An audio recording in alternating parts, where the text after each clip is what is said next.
Hello, Giants fans, and welcome to your Valentine's Views podcast for Wednesday, January 4th, as the New York Giants continue to celebrate making the playoffs for the first time since 2016 and get ready for their season-ending game on Sunday against the Philadelphia Eagles. And here to help me discuss how this happened for your 2022-2023 New York Giants is Patricia Traina of Giants Country. Patty, how you doing? And thanks for hopping on. No problem. Doing well. Happy New Year to everybody. Hey, and to you and yours as well, Patty. Hey, we're coming up to a Week 18 game, and 2 or 3 weeks ago, we would have both said, this is going to be a really significant football game. But we both would have thought that it would be a really significant football game for the New York Giants. Don't think I ever would have figured 3 weeks ago that this game would have no meaning for the Giants, who are already locked into a playoff spot, and have all sorts of meaning for the Eagles. I mean, just how absurd is that at this point in the year?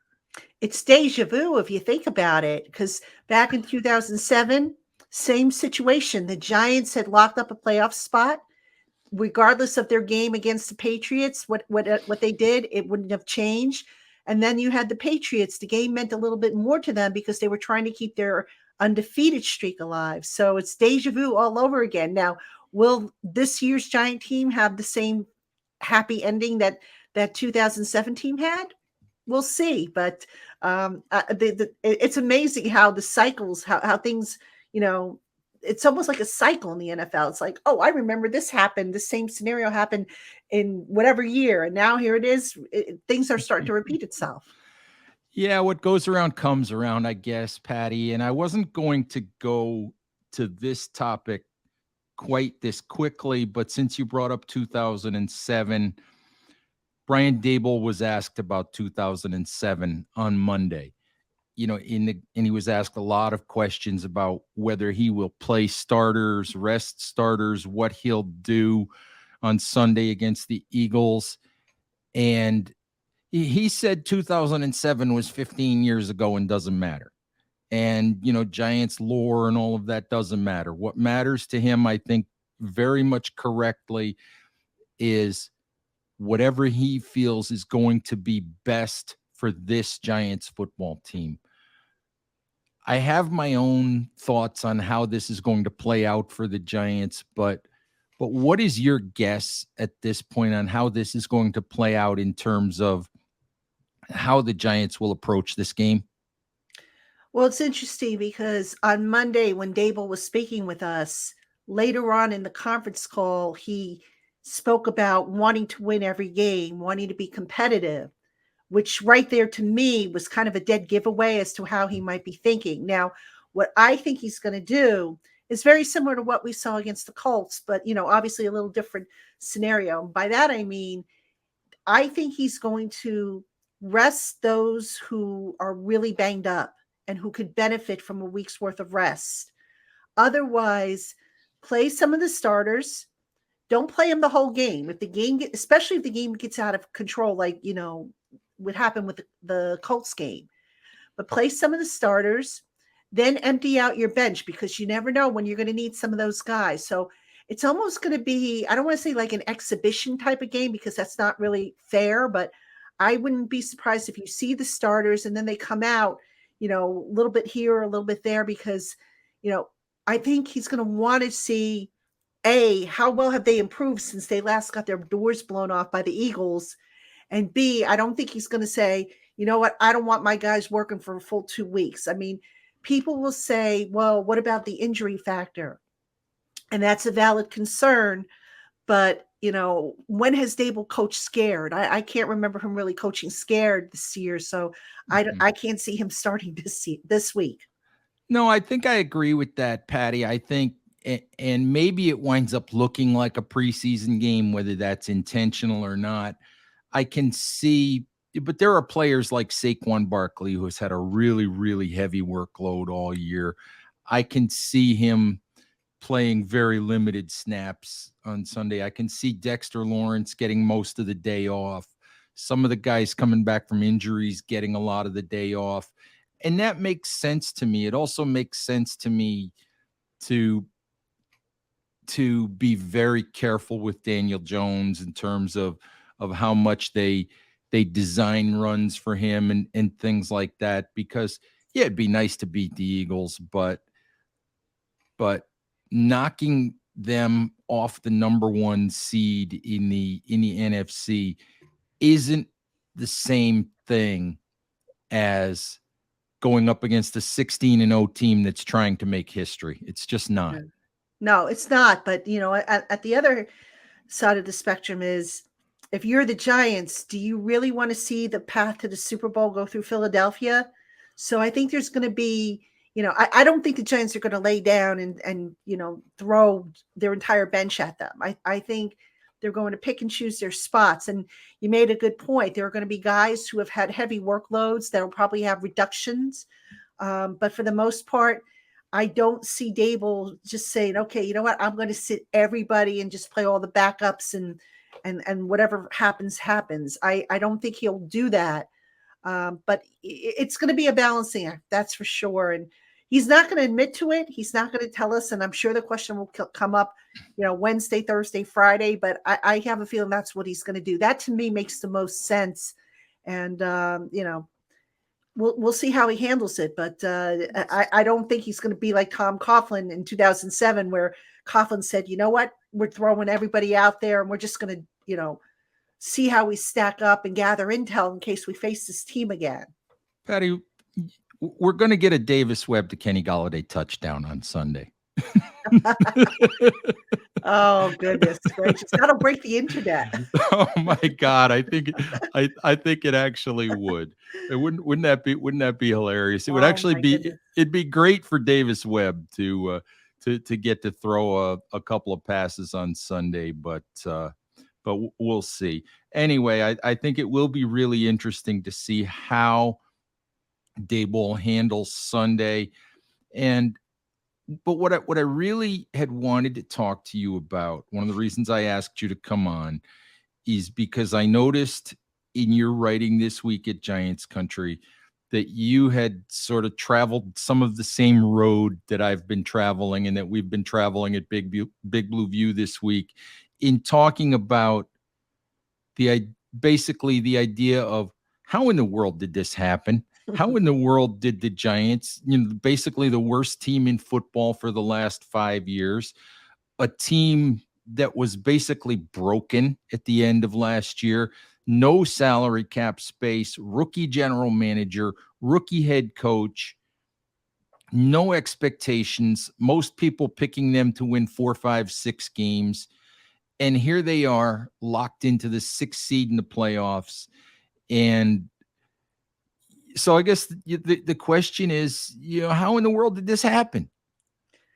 It starts with a structure. I think a lot of us, or I'll speak for myself here. I can't speak for everybody.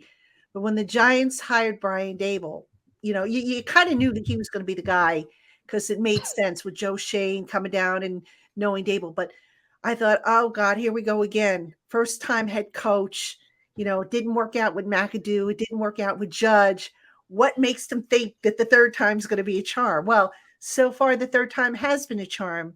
And I think it starts with the fact that Daboll came from different programs, whereas Judge and McAdoo basically worked with the same programs for the majority of their pro career. Daboll also, I think, was, I don't want to say more mature. I don't think that's the right word, but he was a little bit more comfortable in his skin. This is who he is. He didn't come in all rehearsed or scripted or anything like that. He was very sincere, and you felt like, and you were at his introductory press conference. After you walked out of there, you felt like you'd known this guy all your life, because he was just very relatable. So he came in and he put together a program with a structure that emphasized accountability, that got rid of the scholarship, that got rid of this concept of, bringing in my guys, regardless if they're better than what we already have. And I know he's brought in a lot of Buffalo Bills guys, but they can play. It's not, like a Nate Ebner for a Michael Thomas, which is probably the most famous example I can give you. So he did that. He implemented, okay, look, you're going to have to work to earn your practice reps. You're going to have to work to earn your game reps. So that was a good thing. He named 10 captains. All right. I can't ever remember a Giants team having that many captains. And they became his locker room lieutenants. And you notice that whether it was good times or bad times, they kept to the same script. And Daboll said it, and I think I can't remember if you asked the question or someone else asked it. I think it was you, actually. And he said, I can live with the results if we lose, as long as we're doing the same thing and we're sticking to the process. I don't like to lose, but I can live with it because I know that we've done everything we can to win. And if we come up short, we come up short. So I thought that was really telling and just good insight into to how he went about building this program. And I think you put all that together, and then you throw in, the talent, obviously, the fact that these coaches can actually teach players.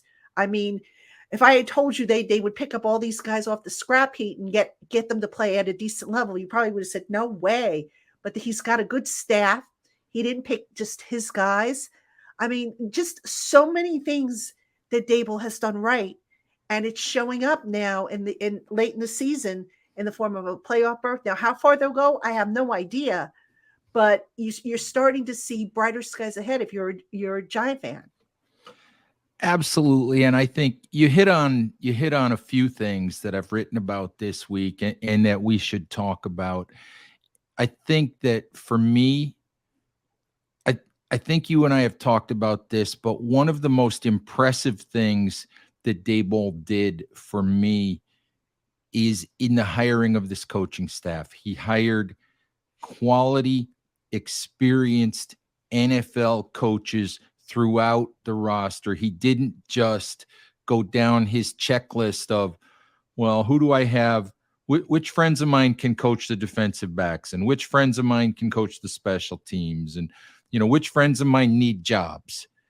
I mean, he involved everybody in the building in the process, and he hired people he didn't know. He hired Mike Kafka with no previous working relationship. He hired a lot of guys that he had no previous working relationship with. And you mentioned him being comfortable in his own skin. And I think that was, to me, that's evidence of that. And I think he's also managed to get out of their way. Yeah, exactly. He's functioning like a head coach should, overseeing the entire program. It's like, okay, Wink Martindale, you set up the defensive game plan. Just run it by me so I know what we're doing. Kafka, you set up the offensive game plan, but run it by me so that we know what we're doing. T-Mac, same thing. Run it by me so I know what we're doing and let me give feedback. And I think the other thing that Daboll has done is that he's given everybody in the building a sense of ownership, a piece of the ownership of that program.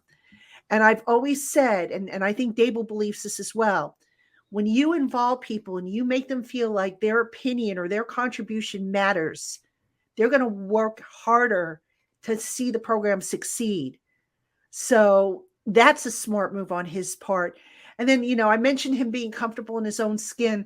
There was I don't know if you saw it, there was a tweet that somebody sent out, a message from Daboll and Shane. And I took note of how that message was signed. It was very informal. Shane signed it Joe and Daboll signed it as Dave's, which I thought was very informal because it's like, again, it goes back to what I said about these guys, like you feel like you've known them all your life, Yeah, but that's who they are, Patty. Exactly. Yeah. It's none of this stuffiness or, this formality and all this stuff. It's just, they're real people. And I know I've had experiences where I can attest to that, where it's like, wow, you wouldn't expect it, and I think they show that also with the fans. And of course, if they're showing that with, the media and with the fans, you can just imagine what they're showing to the players. Absolutely. I kind of got a kick out of the story that Daboll told the other day about beating Saquon Barkley in ping pong while he was playing left-handed. You know, I thought that was pretty neat, actually. he's very proud But of you know that. what? But you He's know what that reminded me of? It reminded me in a way of Parcells. And I wrote about this on Giants Country about how Parcells had a way of knowing how to push guys different, guys' buttons. And he knew how far he could push each guy. Now, Daboll is not like Parcells in that regard. Parcells sometimes could just be downright mean in Mhm. some regards. And I told the story that George Martin shared with me for my book, how George Martin said there was this rookie in practice one day and he kept jumping offside and Parcells got ticked off and he finally called everybody together and he goes, I am not going to tolerate this, bleep. And he says, if this happens one more time, George, I'm holding you responsible. And George is like, what did I do? I'm not the one jumping offside. And afterwards, George told me he was so ticked off at Parcells, and Parcells found him in the locker room, and he said, and George is like, I really wanted to punch him out. He says, I was so mad at him. But then Parcells explained to him why he had singled him out, which was, look, you're the sacred cow. Everybody knows that you're my guy. And if I pick on you, everybody's going to know that nobody is above my wrath. So Daboll, in a way, not to that extent, mind you, but he knows how to push, to push guys. Saquon Barkley, he mentioned he talks smack to him and everything like that. Maybe with Daniel Jones, they sat around, his pool drinking beers and just looking at playbooks. So he knows how to get into each guy's I don't want to say heads, but good graces and build a relationship. And that's what Parcells used to do, albeit a little differently.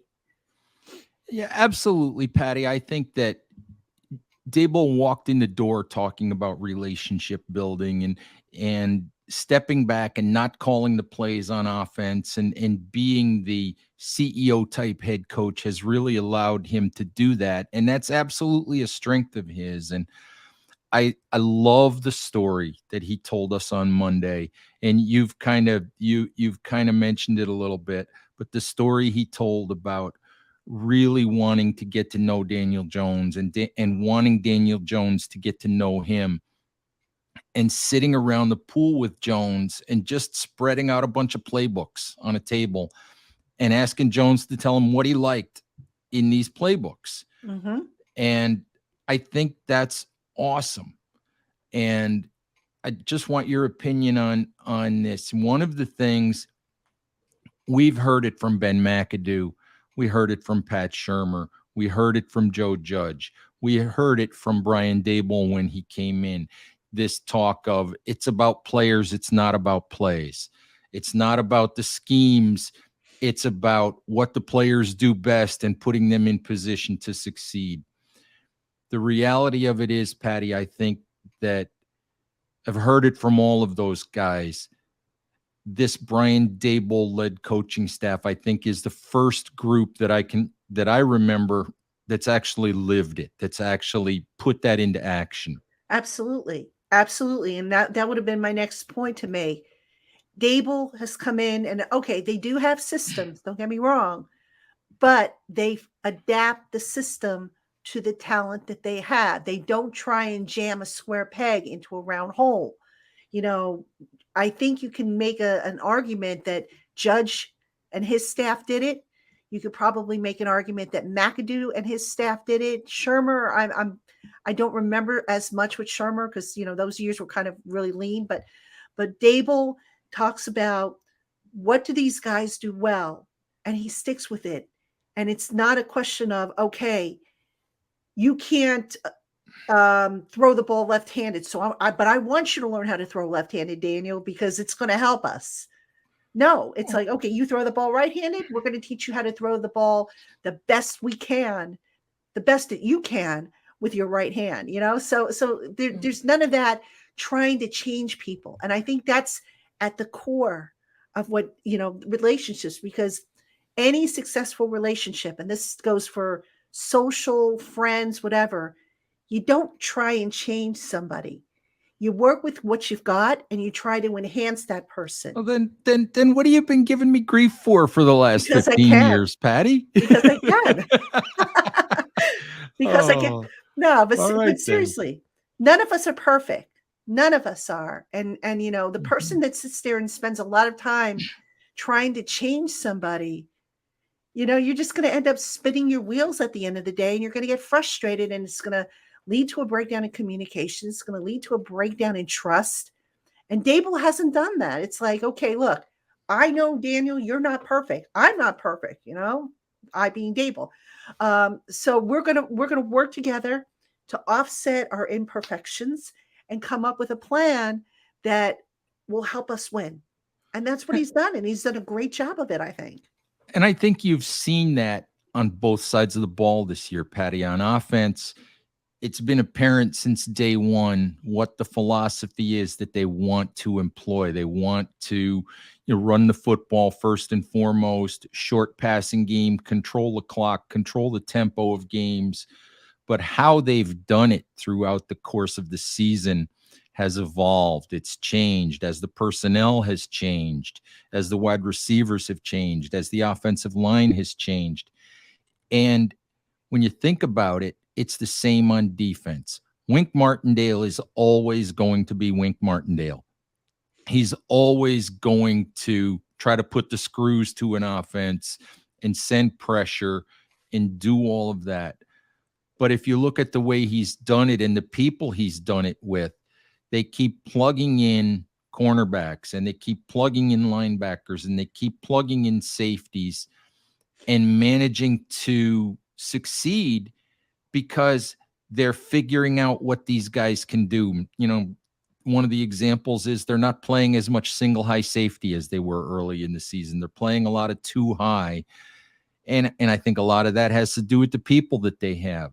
They're running in Landon Collins and Tony Jefferson as linebackers on a lot of passing downs and doing some really creative things. They're using people to their strengths. And I find it so admirable. And it's like that. I could have had a V8 moment. It's like, this is what coaches are supposed to do. Yeah. And it amazes me that so many of them don't do it. And I give them a lot of credit for Well, it. they're earning their keep. I mean, and that was one of the problems I had with past coaching staffs. When you only know one way to do it, you say, okay, this is the only way I know to do how to do it. I know my guys really can't do it this way, but we're going to keep on doing it until we figure it out. And I No, I mean, you end up wasting time. You end up, like I said, fracturing relationships, frustrating players. What is a coach? A coach is a teacher, a mentor, somebody who's there to kind of pump you up, not tear you down. And Mhm. I just feel like this staff that Daboll has put together has done the best job out of, the last several staffs.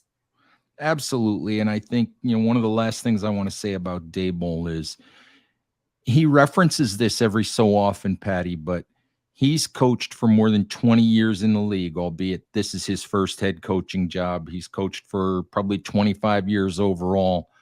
He's coached for good teams that have won Super Bowls. He's coached for bad teams that have gone 2-14. He understands both sides of the spectrum. He's worked for a lot of other head coaches. He's seen the ups and the downs, dealt with all of it. And I think that helps him quite a bit because he understands what losing looks like, what winning looks like, what locker rooms look like in both circumstances. Um, so I was just curious if you had any thoughts on that as well. Yeah, absolutely. Experience. Again, we go back to Ben McAdoo. He spent most of his career with Mike McCarthy. You go back to Judge, spent most of his career with Belichick or Saban. So, there's a saying that the variety is the spice of life, but you can also learn a lot when you've worked in different systems for different organizations under different coaches. You learn different ways to approach things. And Daboll, he worked for a little bit for Saban, a little bit for Belichick. Then he worked for Buffalo. He learned different ways to do things because look, Saban and Belichick are probably two of the most successful coaches in college and the NFL, respectively. Where's their adversity? They didn't really have any. So and I think you've made this point in the past as well. When things started to crop up and go south, Judge really didn't know how to handle it because he had never handled it to that degree. He spoke about, well, there was a time we thought we would all be fired, and I think they had a winning record when he was That was one of the years they won the Super Bowl. I yeah, think, Patty. exactly. So what adversity Exactly. is that really? But and then you look at Daboll, he's had some lean years to where it's like, okay, how did we handle it then, and how do we handle it in the future? What could we do better? And he's taken those lessons and just poured it into, his management of this program. Now, again, I don't want you to think that I think he's been perfect. He hasn't been. There's been a couple of decisions, Landon Collins, not Landon Collins, I'm sorry, Dory Jackson returning punts that he has made that I'm like, what are you doing? Mm-hmm. But I understand where he's coming from. He's also made some really good decisions. For example, bringing in Landon Collins and saying, okay, Landon, you're going to be our big nickel guy. And everybody was like, well, Landon Collins, what is he? Landon has taken to that role beautifully, absolutely beautifully. And you notice, Ed, he's also been doing a halfway decent job in coverage when asked to cover. Yeah, it's because he's being asked to cover in a confined area that he can handle. And Dexter Lawrence is another success story. Dexter's been playing more, like nose guard and, in that middle there, as opposed to on the end. And look at the year he's having. Absolutely. And Patty, I think you mentioned Landon Collins. And I think that in all of this, we can't forget the job that the Giants front office has done. Yes. Joe Shane brought in a lot of his own people, Brandon Brown, Dennis Hickey, Chris Rossetti, to help with personnel. But you have to look up and down this roster, and Joe Shane had no money to work with. Obviously, he had a disastrous salary cap situation that he was handed. And to be honest, he's still working his way around it. I'm, as you are, I think, I'm flabbergasted that he's managed to get through the end of this season without having to renegotiate at least one more big contract. That Kenny Golladay would have been the one. That he's managed to massage this salary cap to get through the year without doing that. I think that's a magic trick of it's amazing. That's a magic trick of epic proportions. And the other thing that he deserves immense credit for, going all the way back to the initial parts of free agency and shoot right up to last week when he added Wyatt Davis and Jared Davis to the roster, is continuing to make small moves, bring guys who are, out of jobs, bring guys who were on practice squads, bring guys who had no choice but to accept one-year contracts, find useful players who are on the I don't want to say scrap heap. I got yelled at the other day when I used the word, when I said these guys were on the NFL scrap heap. So I'm not saying scrap heap. All right. I'm not saying scrap heap. I didn't yell at you. Who would yell at you? One of my commenters yelled at me. So if you're out there, I'm not saying scrap heap. I'm just saying these are low cost free agents who the Giants were able to bring in.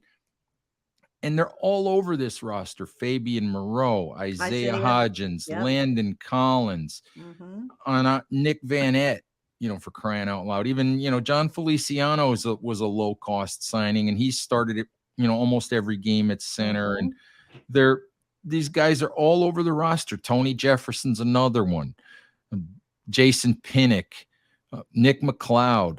They're all over the place. And Jihad Ward, don't forget him. This is true. And the Giants are nowhere without all of these really under the radar low-cost veteran players that the Giants have managed to bring in, so many of them since the end of August, beginning of September, when the 53-man roster was initially set. Yep. It's an incredible job by them to add talent without having to spend a whole lot of money to do it. Yeah, it really is. I mean, and then you throw in the coaching, which has gotten the most out of these guys.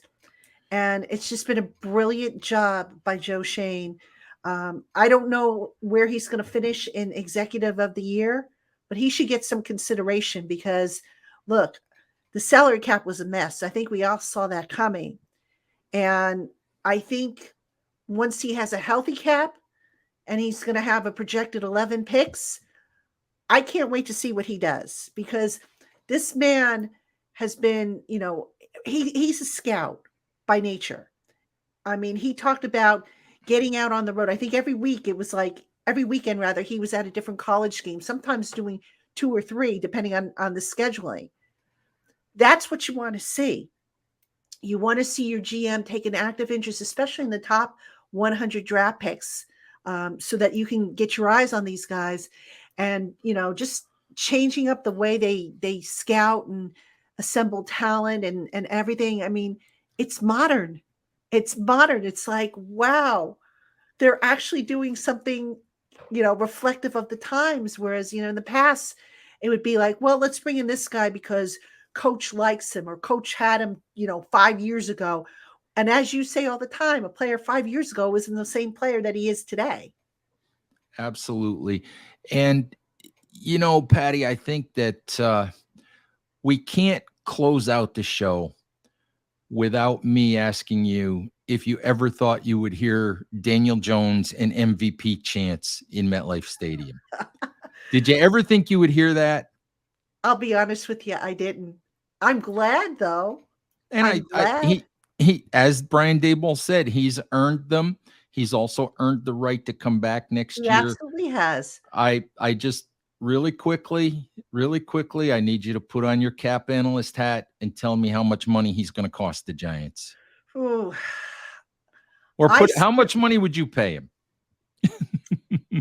The contract that you're at, it's not going to be a cut and dried contract. I think he's going to get a contract. It's going to have incentives in it. So that's going to kind of boost up the value. So I do think he's going to be somewhere in that 25 to 30 million range, but it's going to be with the incentives. It's going to be with the signing bonus, and it's going to be structured in such a way that if they need to get out of it, they can. I don't think he's going to get a 5 or 6 year deal. I don't see them doing that because, as good as he was this year, you got to stack the years up one after another. So they started from scratch with him. So I think they're going to want to be smart, but look, you got to pay the guy. You got to pay him competitively. I wouldn't pay him the same amount that, Mahomes or Josh Allen are getting. I don't think he's there yet. I don't know if he'll ever be there, but if you could get him like 25 to 30 million a year with everything factored in. And by the way, I am working on a contract structure for him. I've been playing around with numbers and different mechanisms. See, I tried to get you to spill the beans, Patty. I tried to get you to spill the beans even for if me. I had that done, Ed, I mean, I'd have to put it on a spreadsheet. It's hard to explain without it's got to be official. Although on my podcast, on the Locked On Giants podcast, I am, spoiler alert, once the season's over, I'm going to do a salary cap show. You might want to pop in. I know you always have salary cap questions because you're always asking me. So you might want to pop in and maybe I'll show the Daniel Jones contract then that I'm working on. Maybe. Look at you tease. All right, Patty, I think that's a good place to end. Giants fans, please remember to like, share, subscribe on YouTube, and subscribe wherever you listen to podcasts across the Big Blue View Radio Network. Patty, thank you very, very much. Folks, remember, check out Patty's work, Giants Country, Locked On Giants podcast. Please stay safe out there. Take care of each other, and we'll talk to you soon. Bye-bye.